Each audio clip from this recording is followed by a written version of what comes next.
read and learn. Sky is so bright. Smart kids grow with moonlight. Read and learn, shine so bright. Smart kids grow with moonlight. eSchoolify series, fun and true. Learning dreams for me and you. Welcome to eSchoolify series.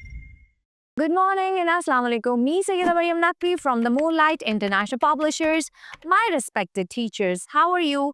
I hope you all are fine.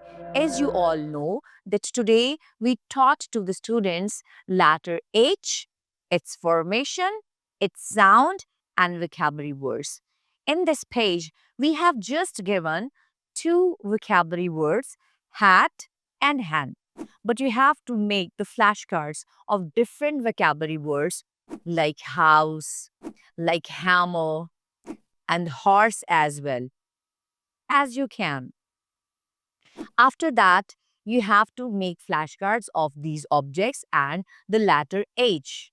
And you have to teach to the students the hen wears a hat.